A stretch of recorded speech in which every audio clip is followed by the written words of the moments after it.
Hello, everyone. Happy Friday. I don't know about you guys, but I'm super tired today. But I said I'd jump on for this Facebook Live, so I'm doing the thing that I said I was going to do. So, if we haven't already met, I'm Claire Jones. I'm an author and small publisher committed to changing the world for the better through inclusive stories and practices. And today I'm jumping on to continue my mini-series where I'm talking about how to write, publish, and start selling your book in 12 months.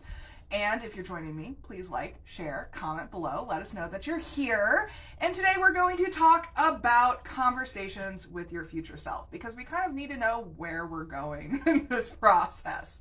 But if you're interested in the full rundown of what I'm discussing today, there is the comprehensive 300 plus page self-published author 12-month planner that I'm producing. It should be available by next week, and digital and physical pre-orders are available at linktree/ClaireJoyance. So for now, I want to give you a quick overview of doing visualizations in order to introduce your current self to your future self. The future self is a specific predefined perspective that is about 5 to 10 years in the future.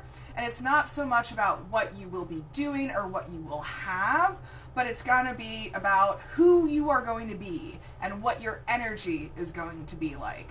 Basically, what personal characteristics have you developed between now and then?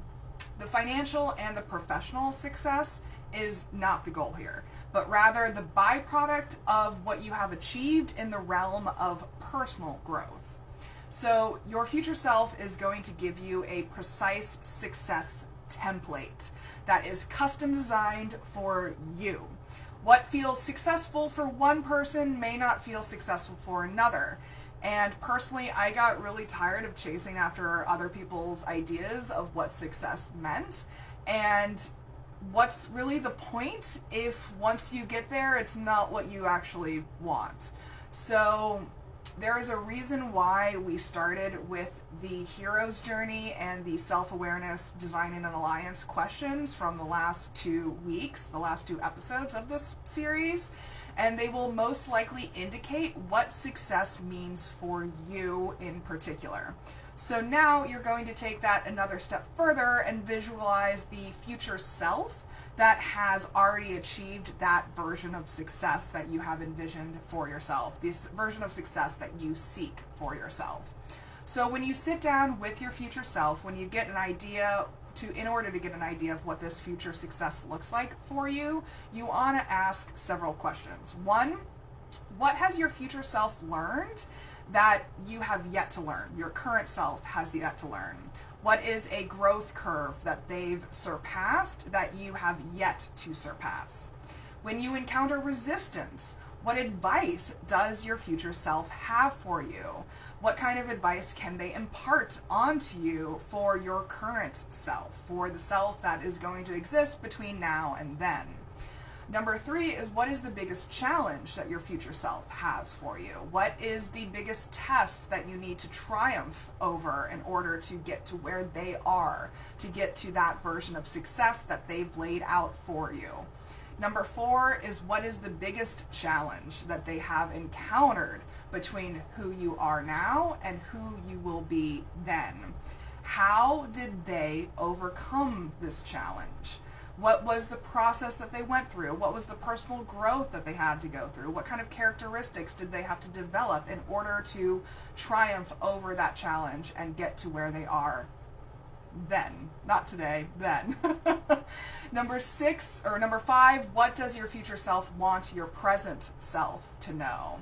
And a lot of these questions are going to be very similar, but do take the time to answer each and every one of them because your answers may shift. There might be nuances between these different answers that will give you more context and more clarity as to what that future idea of success looks like for you and how you can reach it. So question number 6 is, what does your present self want your future self to know? What is the dialogue that happens between the two of them? Like, understand what you have to tell each other so that you can have a more mutual conversation going on as well.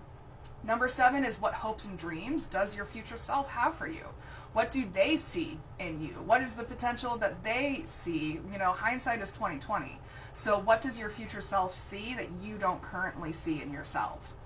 Number 8 is, what is the biggest change that you need to make in yourself in order to complete the transformation into your future self? What is that personal shift? What is that personal change, transformation that needs to happen in order for your future self to be more realized, more accomplished, more successful later on? Number 9 is, what can you do today that your future self will thank you for? This is something that I ask myself all the time. Like every single day I ask myself, what can I do today that my future self will thank me for? Whether it's my future self tomorrow, my future self next week, next month, next year. You know, what can I, even if it's a small thing, what can I do today to make sure that my future self is happy once we get to that point? Number 10 is, what is the most powerful perspective that your future self wants you to have? What kind of viewpoint, what kind of approach, what kind of perspective do they want you to adopt as you begin your journey to where they are in success-wise? And then finally, number 11 is, what is your future self's nickname? You need to nickname it in order to personalize them so that you can return to them time and time again, because they're going to be your personal guru. They're going to be the ones that have this custom designed success format, framework, formula for you. And so you need to be able to have a conversation with them regularly.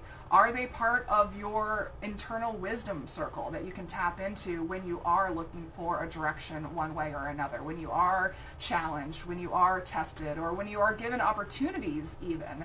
Being able to tap into this future self is going to help you make better decisions when you are confronted with challenges or opportunities.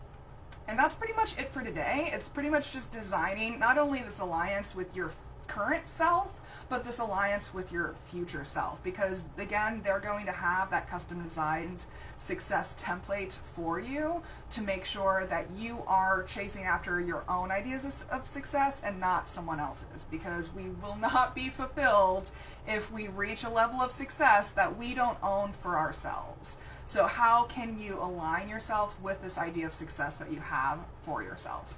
So that's it for today. If you're interested in learning more, check out the planner. It's really comprehensive. I think it's sitting at 52,000 words at the moment and over 300 pages. And so it's like pretty much my magnum opus at the moment.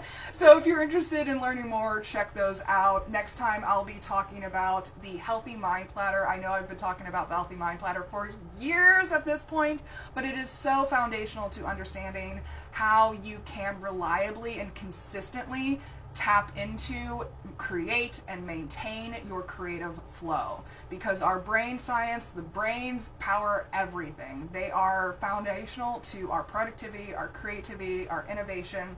And so we really need to understand how to feed our brains what they need so that we produce our best work in the process and not burn ourselves out. So in the meantime, please remember that you have all of the extraordinary stories within you to share, and I'm here rooting for you as you use them to change the world for the better. Take care, everyone. Bye.